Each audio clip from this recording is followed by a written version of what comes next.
প্রভু রঘুনাথ, আজ তুমি আমাকে বিনা অপরাধে কলঙ্কিনী সাজালে।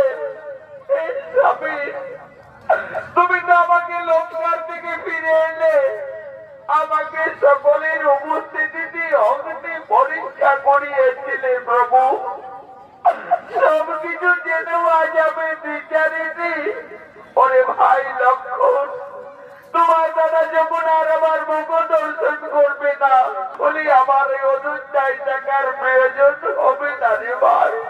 চলো ভাই, তুমি আমার নির্বাসনে।